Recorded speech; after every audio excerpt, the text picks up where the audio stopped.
ಇವತ್ತು ಮೆಂತೆ ಬಾತ್ ಮಾಡ್ತಾ ಇದ್ದೀನಿ. ಈ ಥರ ಬಾತ್ ಮಾಡಿದ್ರೆ ಮೆಂತೆ ಸೊಪ್ಪು ಇಷ್ಟ ಇಲ್ದಿರೋರು ಕೂಡ ಇಷ್ಟಪಟ್ಟು ತಿಂತೀರಾ, ಅಷ್ಟು ಸೂಪರಾಗಿ ಬರುತ್ತೆ. ಮತ್ತು ತುಂಬ ಜನ ಈ ಸೊಪ್ಪು ಕಹಿ ಬರುತ್ತೆ, ಸ್ಮೆಲ್ ಆಗುತ್ತೆ ಅಂತ ಹೇಳ್ತೀರಾ. ನಾನು ಹೇಳೋ ಥರ ಬಾತ್ ಮಾಡಿ, ಸ್ವಲ್ಪನೂ ಸ್ಮೆಲ್ ಅನ್ನೋದಿರಲ್ಲ, ಕಹಿ ಕೂಡ ಬರಲ್ಲ, ತುಂಬ ಚೆನ್ನಾಗಿ ಬರುತ್ತೆ. ತುಂಬ ಸಿಂಪಲಾಗಿ ಹೇಗೆ ಮಾಡೋದಂತ ತಿಳಿಸ್ಕೊಡ್ತೀನಿ ಬನ್ನಿ. ನಾನಿಲ್ಲಿ ಮೆಂತೆ ಬಾತ್ ಮಾಡ್ಕೊಳ್ಳೋಕ್ಕೆ ಒಂದು ಸ್ವಲ್ಪ ಮಸಾಲೆ ರೆಡಿ ಮಾಡ್ಕೊತಾ ಇದ್ದೀನಿ. ಮಸಾಲೆ ಹಾಕಿದ್ರೆ ಇನ್ನೂ ತುಂಬ ಟೇಸ್ಟ್ ಬರುತ್ತೆ, ಅದಕ್ಕೆ ಸ್ವಲ್ಪ ಮಸಾಲೆ ರೆಡಿ ಮಾಡ್ಕೊತಾ ಇದ್ದೀನಿ.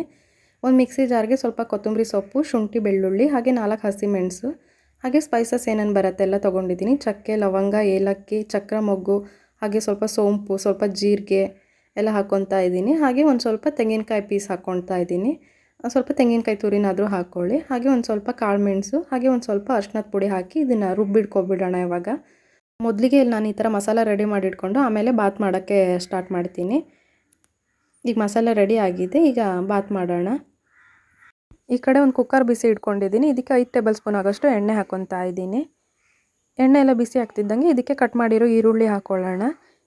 ಈರುಳ್ಳಿ ಸ್ವಲ್ಪ ಬ್ರೌನ್ ಕಲರ್ ಬರೋವರೆಗೂ ಫ್ರೈ ಮಾಡೋಣ. ಮೀಡಿಯಮ್ ಫ್ಲೇಮಲ್ಲಿ ಈ ಥರ ಫ್ರೈ ಮಾಡ್ತಾ ಇರಿ, ಸ್ವಲ್ಪ ಬ್ರೌನ್ ಕಲರ್ ಬರಲಿ. ಈ ಥರ ಸ್ವಲ್ಪ ಕಲರ್ ಚೇಂಜ್ ಆದಮೇಲೆ ಇದಕ್ಕೆ ಹಸಿಮೆಣಸು ಹಾಕ್ಕೊಳ್ಳೋಣ. ನಾನಿಲ್ಲಿ 4 ಹಸಿಮೆಣಸು ತೊಗೊಂಡಿದ್ದೀನಿ. ಇದೆಲ್ಲ ಫ್ರೈ ಮಾಡ್ತಿದ್ದಂಗೆ ಇದಕ್ಕೆ ಮೆಂತ್ಯ ಸೊಪ್ಪು ಹಾಕ್ಕೊಳ್ಳೋಣ. ನಾನಿಲ್ಲಿ 1 ಕಟ್ ಮೆಂತ್ಯ ಸೊಪ್ಪನ್ನ ಈ ಥರ ತೊಳೆದು ಕಟ್ ಮಾಡಿ ಇಟ್ಕೊಂಡಿದ್ದೀನಿ. ಮೆಂತ್ಯ ಸೊಪ್ಪನ್ನು ಹಾಕ್ಕೊಬಿಡೋಣ. ಇದನ್ನು 2 ನಿಮಿಷ ಚೆನ್ನಾಗಿ ಫ್ರೈ ಮಾಡೋಣ. ಎಣ್ಣೆಲಿ ಈ ಥರ ಚೆನ್ನಾಗಿ ಫ್ರೈ ಮಾಡೋದ್ರಿಂದ ಇದು ಸ್ಮೆಲ್ ಬರಲ್ಲ ಮತ್ತು ಕಹಿ ಕೂಡ ಬರಲ್ಲ ಇದು. ಅದಕ್ಕೆ 2 ನಿಮಿಷ ಚೆನ್ನಾಗಿ ಎಣ್ಣೆಲಿ ಫ್ರೈ ಮಾಡ್ಕೊಬಿಡೋಣ. ಹಸಿ ಸ್ಮೆಲ್ ಎಲ್ಲ ಹೋಗಬೇಕು, ಅಲ್ಲಿವರೆಗೂ ಫ್ರೈ ಮಾಡಿ ಈ ಥರ. ಈಗ ರೆಡಿ ಆಗಿದೆ. ಇವಾಗ ಇದಕ್ಕೆ ಈಗ ಮಸಾಲೆ ಹಾಕ್ಕೊಬಿಡೋಣ. ಚೆನ್ನಾಗಿ ಫ್ರೈ ಮಾಡಿದ್ಮೇಲೆ ಮಸಾಲೆ ಹಾಕ್ಕೊಳ್ಳಿ, ಇಲ್ಲಾಂದರೆ ಆ ಸ್ಮೆಲ್ಲೆಲ್ಲ ಮಸಾಲೆಗೆ ಬಿಟ್ಟು ಅದು ಸ್ವಲ್ಪ ಕಹಿ ಬಂದುಬಿಡತ್ತೆ. ಅದಕ್ಕಾಗಿ ಈ ಥರ ಸೊಪ್ಪನ್ನ ಫಸ್ಟ್ ಎಣ್ಣೆಲಿ ಫ್ರೈ ಮಾಡಿಕೊಂಡು ಆಮೇಲೆ ಈ ಥರ ಮಸಾಲೆ ಆ್ಯಡ್ ಮಾಡ್ಕೊಳ್ಳೋಣ. ಈ ಥರ ಮೆಂತೆ ಬಾತ್ ಮಾಡೋದಕ್ಕೆ ಯಾವುದೇ ತರಕಾರಿ ಹಾಕೋದು ಬೇಡ. ಈ ಥರ ಹಸಿರು ಬಟಾಣಿ ನೆನೆಸಿರೋದು ಹಾಕಿದ್ರೆ ಸಾಕಾಗತ್ತೆ. ಬಟಾಣಿನೇ ಸ್ವಲ್ಪ ಜಾಸ್ತಿ ಹಾಕಿದ್ರೆ ಚೆನ್ನಾಗಿ ಬರುತ್ತೆ. ಇದಕ್ಕೆ ರುಚಿಗೆ ಎಷ್ಟು ಬೇಕು ನೋಡಿ ಉಪ್ಪು ಹಾಕ್ಕೊಳ್ಳೋಣ. ಇವಾಗ ಚೆನ್ನಾಗಿ ಮಿಕ್ಸ್ ಮಾಡಿ 1 ನಿಮಿಷ ಫ್ರೈ ಮಾಡ್ಕೊಬಿಡೋಣ. ಎಲ್ಲ ಎಣ್ಣೆಲಿ ಫ್ರೈ ಆಗಲಿ ನೀಟಾಗಿ. ಮಸಾಲೆ ಎಲ್ಲ ಈ ಥರ 1 ನಿಮಿಷ ಎಣ್ಣೆಲಿ ಫ್ರೈ ಆದಮೇಲೆ ಇದಕ್ಕೆ ನೀರು ಹಾಕ್ಕೊಳ್ಳೋಣ. ನಾನು 2 ಲೋಟ ಅಕ್ಕಿ ತೊಗೊಂಡಿರೋದು, ಅದಕ್ಕೆ 4 ಲೋಟ ನೀರು ಹಾಕ್ಕೊತಾ ಇದ್ದೀನಿ. ಅಕ್ಕಿ ಹಾಕ್ಕೊಳ್ಳೋಕ್ಕಿಂತ ಮೊದಲೇ ಈ ಥರ ನೀರು ಹಾಕ್ಕೊಂಡು ನೀರು ಕುದಿಸ್ಕೋಬೇಕು. ಆಮೇಲೆ ನೀರು ಕುದಿಸಿದ ಮೇಲೆ ಅಕ್ಕಿ ಹಾಕ್ಕೊಳ್ಳೋಣ. ಎಷ್ಟು ಅಕ್ಕಿ ತೊಗೊತೀವಲ್ಲ ಅದ್ರ ಡಬಲ್ ನೀರು ಹಾಕ್ಕೊಂಡ್ರೆ ಸಾಕಾಗತ್ತೆ. ನಾನು 2 ಲೋಟ ಅಕ್ಕಿಗೆ 4 ಲೋಟ ನೀರು ಹಾಕ್ಕೊಂಡಿದ್ದೀನಿ. ಹಾಗೆ ಒಂದು ಪಲಾವ್ ಎಲೆ ಹಾಕ್ಕೊತಾ ಇದ್ದೀನಿ. ಹಾಗೆ ಒಂದು ಅರ್ಧ ಟೊಮೆಟೊ ಕಟ್ ಮಾಡಿರೋದು ಅದನ್ನು ಕೂಡ ಹಾಕ್ಕೊತಾ ಇದ್ದೀನಿ. ನೋಡಿ ನೀರು ಕುದೀತಾ ಇದೆ. ಇವಾಗ ಈ ಥರ ಕುದಿಸಿದ ಮೇಲೆ ಅಕ್ಕಿ ಹಾಕ್ಕೊಳ್ಳೋಣ. ಅಕ್ಕಿನ ಒಂದು 10 ನಿಮಿಷದ ಮೊದಲೇ ತೊಳೆದು ನೆನೆಸಿಟ್ಕೊಂಡಿದ್ದೀನಿ. ಇವಾಗ ಹಾಕ್ಕೊತಾ ಇದ್ದೀನಿ. ಸ್ವಲ್ಪ ಮೊದಲೇ ಈ ಥರ ನೆನೆಸಿಡೋದ್ರಿಂದ ರೈಸ್ ಎಲ್ಲ ಹುಡಿಯಾಗಿ ಚೆನ್ನಾಗಿ ಬರುತ್ತೆ, ಅದಕ್ಕಾಗಿ ನೆನೆಸಿಟ್ಕೊಂಡಿರೋದು. ಹಾಗೆ ಇದಕ್ಕೊಂದು ಸ್ವಲ್ಪ ಉಪ್ಪು ಹಾಕ್ಕೊಬಿಡೋಣ. ಮೊದಲು ಮಸಾಲೆಗೆ ಮಾತ್ರ ಉಪ್ಪು ಹಾಕ್ಕೊಂಡಿದ್ನಲ್ಲ, ಈಗ ಸ್ವಲ್ಪ ರೈಸಿಗೆ ಎಷ್ಟು ಬೇಕಂತ ನೋಡಿ ಉಪ್ಪು ಹಾಕ್ಕೊಳ್ಳೋಣ.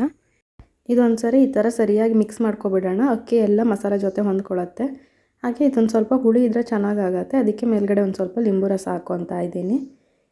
ಇದು ಅಕ್ಕಿ ಕುದಿಯೋವರೆಗೂ ಕುಕ್ಕರ್ ಮುಚ್ಚಳ ಮುಚ್ಚೋದು ಬೇಡ. ಈ ಥರ ಕುದಿಸಿದ ಮೇಲೆ ಕುಕ್ಕರ್ ಮುಚ್ಚಳ ಮುಚ್ಚಿಡಿ. ಈ ಥರ ಎಲ್ಲ ಮಾಡೋದ್ರಿಂದ ಅನ್ನ ಉದ್ರುದ್ರಾಗಿ ಚೆನ್ನಾಗಿ ಬರುತ್ತೆ. ಅದಕ್ಕಾಗಿ ಒಂದು ಸ್ವಲ್ಪ ಕುದಿಸಿದ ಮೇಲೆ ಕುಕ್ಕರ್ ಮುಚ್ಚಳ ಮುಚ್ಚಿ 2 ವಿಸಿಲ್ ಆದರೆ ಸಾಕಾಗತ್ತೆ. 2 ವಿಸಿಲ್ ಆದಮೇಲೆ ಗ್ಯಾಸ್ ಆಫ್ ಮಾಡಿಬಿಡೋಣ. ಸ್ವಲ್ಪ ತಣ್ಣಗಾದ್ಮೇಲೆ ಓಪನ್ ಮಾಡಿ ನೋಡ್ತಾ ಇದ್ದೀನಿ.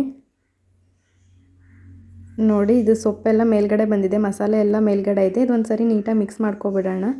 ನೋಡಿ ಅನ್ನ ಎಲ್ಲ ಉದ್ರುದ್ರಾಗಿ ಚೆನ್ನಾಗಿ ಬಂದಿದೆ. ಈ ಥರ ಮಾಡಿದ್ರೆ ಸೊಪ್ಪು ಸ್ವಲ್ಪನೂ ಸ್ಮೆಲ್ ಅನ್ನೋದೇ ಬರಲ್ಲ. ಮನೆಯಲ್ಲಿರೋರು ಎಲ್ಲರೂ ಇಷ್ಟಪಟ್ಟು ತಿಂತಾರೆ, ತುಂಬ ಚೆನ್ನಾಗಿ ಬರುತ್ತೆ. ಇದಕ್ಕೆ ಒಂದು ಸ್ವಲ್ಪ ಮೊಸರು ಹಾಕ್ಕೊಂಡು ತಿನ್ನಿ. ಮೊಸರಿಗೆ ಸ್ವಲ್ಪ ಈರುಳ್ಳಿ, ಕೊತ್ತಂಬರಿ ಸೊಪ್ಪು, ಹಸಿಮೆಣಸೆಲ್ಲ ಹಾಕ್ಕೊಂಡ್ರೆ ತುಂಬ ಚೆನ್ನಾಗಿರುತ್ತೆ. ಮೊಸರು ಜೊತೆ ತಿಂದ್ರಂತೂ ತುಂಬ ಚೆನ್ನಾಗಿರುತ್ತೆ. ವಿಡಿಯೋ ಇಷ್ಟ ಆಗಿದೆ ಅನ್ಕೋತೀನಿ. ಇಷ್ಟ ಆಗಿದ್ದರೆ ಲೈಕ್ ಮಾಡಿ, ಶೇರ್ ಮಾಡಿ, ಸಬ್ಸ್ಕ್ರೈಬ್ ಮಾಡಿ, ಹಾಗೆ ಪಕ್ಕದಲ್ಲಿರೋ ಬೆಲ್ ಬಟನ್ನ ಪ್ರೆಸ್ ಮಾಡಿ. ಇದರಿಂದ ಯಾವುದೇ ಹೊಸ ವಿಡಿಯೋ ಹಾಕಿದ್ರೂ ನಮಗೆ ನೋಟಿಫಿಕೇಷನ್ ಬರುತ್ತೆ. Thank you.